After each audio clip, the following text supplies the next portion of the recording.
Good morning, Bison. All right, so yesterday, Luke followed some kids out into the woods. He heard Jackal Boy's voice, heard a few others, realized that these boys were third children as well. Also, there's a group of girls that have met them there. And he actually steps out at the end of the chapter and kind of exposes himself. So that's what we're going to pick up today. We're going to read chapters 20 and 21. Chapter 20. Luke felt 12 pairs of eyes on him. Nina's mouth was frozen in a little O of surprise. Jackal Boy's jaw dropped in astonishment. But nobody was more astonished than Luke. Why did I do that? He wondered. He remembered thinking that most of the boys at Hendrix acted like pawns. I'm a pawn too, remember? Just plain old Luke Garner who doesn't know anything about anything, who cowers in the attic while his best friend dies for the cause. Stepping out from behind that tree was something Jen would have done, not me. But he had done it. Now what? Luke longed to slide back behind the tree again, or, given that it wouldn't be much of a hiding place now, to turn tail and run. But his legs were trembling so much that just standing still took all his strength. Everyone was so quiet that Luke could hear his watch ticking again. All right, he'd gotten himself into this mess by acting like Jen. What would she do next? Talk. Jen could always talk. You destroyed my garden, Luke accused. You'll have to make restitution. Luke could use big words too. He thought he saw a glimmer of appreciation in Trey's eyes. Everyone else stared blankly. Would Jen bother explaining, or would she prefer letting them feel dumb? Garden? Jackal Boy asked. What garden? That wasn't what Luke had expected. What garden? He repeated. My garden. Over there. He pointed into the dark. Last night somebody trampled the whole thing, kicked over my beans, broke off my raspberry plants. You're the only ones I see out in the woods. Luke tried to let his anger carry him through, but all the faces in front of him looked vacant. Had he made a big mistake? Could they possibly be innocent? He finished weakly. So you owe me. Jackal Boy shook his head. We don't know what you're talking about. He didn't seem to be lying, but how good was Luke at judging liars? I'll show you, Luke said impatiently. He suddenly had the notion that if he saw them looking at the destruction, he'd be able to tell by their expressions whether or not they were guilty. He turned hastily and started walking. He was surprised when he heard footsteps behind him. They'd actually listened to him. Obeyed him? They made a strange procession through the woods. Luke leading the way, the other boys following with their lantern, then the girls with a dim flashlight. Luke made a few missteps and even had to backtrack once, but he circled around, hoping none of the others would notice. Finally, they reached Luke's clearing. In the moonlight, it looked desolate. Just a stump and scraggly plants. It didn't look like it had ever contained a garden. There, Luke said, trying to sound wronged and indignant. His voice came out in a squeak. See these broken off raspberry plants? See the squashed beans? But why do I have to show you? You know what you did. No guilt showed on their faces. They still looked puzzled. He is crazy, Jackal Boy hissed. Wait a minute, Nina said. Did you guys walk back to school this way last night? Trey shrugged. We might have, he said. One of the other guys spoke up. It's not like we can tell any of the trees apart. So maybe you stepped on his garden by mistake, Nina said, and didn't even know it. I certainly wouldn't know what a garden looks like, one of the other girls said. Like this? What were you growing? Nothing, Luke muttered. He was suddenly overcome with shame. He'd felt so brave stepping out from behind that tree, just to make a fool of himself. Looking around, he could see how the other boys could have missed noticing his efforts and trampled his garden by mistake. This had been a pathetic excuse for a garden. He'd been pathetic for ever thinking it was anything, let alone anything worth taking a risk for. He wished he could go back and hide behind a tree forever. Jackal Boy started laughing first. You thought this was a garden? You were sneaking out here to make a garden? He asked. The others began to snicker too. Luke's shame turned into anger. So? He asked defiant again. So you are a lecker, Jackal Boy said. He was laughing so hard he doubled over in mirth. A real lecker. You always say that, Luke grumbled. I don't even know what a lecker is. Someone from the country, Trey explained helpfully. Like a bumpkin, that's what it really means, but now the word's just kind of a general insult, like calling someone a moron or stupid. Luke thought Trey almost sounded apologetic, but that only made things worse. What's wrong from being from the country? Luke asked. If you have to ask, Jackal Boy said, laughing again. He had to sit down on the rotting stump to catch his breath. Luke hoped he got mold smears on his pants. Want to know something even funnier? Jackal Boy continued. I'm betting you're really an X-nay too. So all those insults, lecker, X-nay, phone roll, they're all true. I don't know that I've ever met someone who's all three before. We'll have to come up with a new word, just for you. What it'll be. Luke stared at Jackal Boy and the others laughing behind him. His face burned. How could he have thought, even for an instant, that these might be kids he could trust? That he might belong with them? Leave me alone, he shouted and turned and ran. Chapter 21. Luke could hear someone crashing through the woods behind him, but he didn't look back. He'd run into the darkest part of the woods, and it took all his concentration to dodge the tree limbs that seemed to reach down out of nowhere. In fact, if Luke really wanted to terrify himself, he could think of those tree limbs as witches' arms, ghouls' fingers. He wasn't used to running through woods at night. Back home, when he'd gone outside after dark, it had mostly been for catching lightning bugs in the backyard, playing moonlight kickball with his brothers, innocent fun. He'd been so young back then, back home. He forced himself to run faster, but whoever was behind him seemed to be catching up. Luke zigzagged because he'd read once that was how rabbits escaped their predators. Then he slammed into a tree. He screamed in pain and reeled backwards.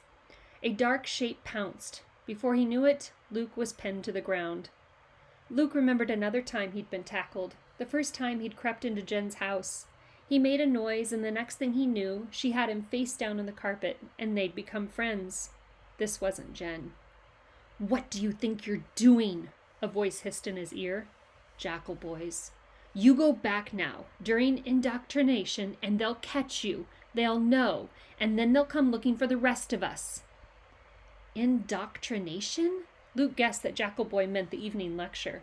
The name made sense. The lecture was always about how wonderful the government was. But Luke hadn't even thought about what he was running toward. He was just running away. Who will catch me? He asked. The only ones who watch are the hall monitors, and they all report to you, right?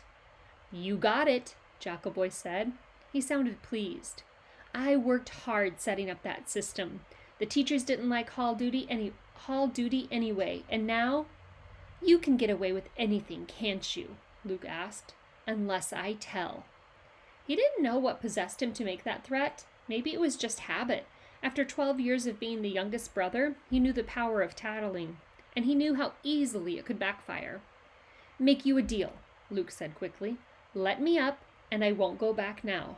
Answer some questions for me, and I won't tell. I'll keep your secrets. Jackal Boy seemed to be considering. Finally he said, okay. Luke scrambled up and pulled away. He rubbed the side of his face. He wasn't sure if it was sore from hitting the tree or from being slammed against the ground. His hand came away wet. I'm bleeding, he said accusingly. You'll have to hide it, Jackal Boy said. Are you good at hiding? Luke shrugged away the question. He knew Jackal Boy was really asking something else, but Luke wasn't ready to answer. What's your name anyway? Luke asked. Which one? Jackal Boy asked. If you look at the records, I'm Scott Renault. Out here, I'm Jason. One of those names is fake, Luke said. Somewhere in the woods an owl hooted. Luke waited. Finally, Jackal Boy answered softly. Yes. Your friends all have fake names too, Luke said. Yes. No hesitation. You're all third children who have come out of hiding with fake ID cards, Luke said. X-nays, Jackal Boy said. Is that what that means? Luke asked. You didn't know? Jackal Boy asked. Where have you been all your life? Luke decided not to answer that question either. And phone rolls, he started, are any third children hiding or not? Why does everyone at school call each other those names? Luke asked. Is everyone here an X-nay? In the dark, Luke could barely see Jackal Boy shaking his head. Haven't kids called each other X-nays and phone rolls at the other schools you've been to? All the other places you've ever lived? Some say in the beginning the government paid people to use phone roll and X-nay as swear words on TV and stuff. Then those words were forbidden in public broadcast, which just meant that people used them more in private. They wanted to make sure that everyone thought of third children as terrible. Luke wondered why Jen had never told him about that. Maybe I've never been to any other schools, Luke said cautiously. He'd said maybe. He could still deny everything if he wanted. Jackal Boy laughed, open-mouthed. His teeth glinted in the moonlight. Why don't you just come out and admit it? He asked. You're an ex-nay too. I know it. Luke dodged the question. Why do you harass me every night, he asked, when everyone else ignores me? It's the procedure we developed for dealing with new boys, Jackal Boy said. And new girls over at Harlow School for Girls? We've discovered it's hard for shadow children when they first come out of hiding. They're overwhelmed, traumatized. Think about it. They've spent their whole lives thinking it's death to be seen, and suddenly they're expected to interact with others all day long, to sit through classes with dozens of other kids, behave normally. They freak out. Did you? Luke asked, trying to picture Jackal Boy as the new kid, just come out of hiding, scared of everything. His imagination failed him. Me? Jackal Boy sounded surprised. Sure, it was tough. The problem was, lots of ex-nays got so panicked they'd do something really dumb. Stand up and chant their real name, start screaming, don't look at me, don't look at me. Totally lose it. Now, Hendrix has a lot of disturbed kids anyway. It does? Luke asked. Haven't you noticed? Jackal Boy sounded amazed. The autistic kids, the ones who rock and won't look you in the eye. The phobic kids. We've got all sorts of troubled cases in there. Ever meet Raleigh Sturgeon? There's a psycho for you. So ex-nays can get away with some pretty wacky behavior at Hendrix. But the population police still got in a few good raids. That's why a lot of us ex-nays got together and planned it all out. Every time a new kid arrives, we go into emergency mode until we can tell if he's an ex-nay or not. We watch. We protect. Luke remembered the hands pushing him down into the chair that first day in his first class. But we do it all in secret. We give the ex-nay plenty of breathing room, and we pick just one person to approach him, to be a friend. Luke thought about having to chant, I am a phone roll 50 times, or having to do push-ups while everyone else laughed, of having to obey every single one of Jackal Boy's sarcastic commands. I thought friends were supposed to be nice to you, Luke said bitterly. Maybe that's a word I don't understand either. Being too nice to an ex-nay from the start only causes trouble, Jackal Boy said. They break down. They get weepy. They're so happy to find a sympathetic ear that they tell everything, no matter who else can hear. No, ex-nays need the kind of friend who can toughen them up, like I did for you. Was that what had happened? Luke felt as overwhelmed and confused as he had his first day at Hendrix. Listening to Jackal Boy was like it used to be listening to Jen. They were both so sure of themselves. It was hard for Luke to figure out what he thought on his own. How can you tell if a new kid is an ex-nay or not? Luke asked, stalling. We give them a test, Jackal Boy said. When they're ready, we leave a door open and make sure they see it. We stare them right in the eye. We know exactly how an ex-nay would respond, compared with a typical agoraphobe or a typical autistic kid. You've got everyone figured out, huh? Luke said. Sure, Jackal Boy asked. Can't you tell? Luke couldn't answer that question. He was feeling panicky again. In a minute, he was going to have to make a decision. With Jen, it had been easy. He had trusted her right away. But he was older now, more suspicious. He knew that she had been betrayed. And he could be too. So you gave me the usual test, he said tentatively. Did I pass? Depends on what you call passing, Jackal Boy said. He sounded cagier now, like he wasn't sure whose side Luke was on. Luke had run out of questions. Or he had lots of questions, but none of them would help him decide whether to trust Jackal Boy and his friends with his secret. It would be so nice to be able to tell, but was it worth risking his life for? Had he already risked his life by following them into the woods?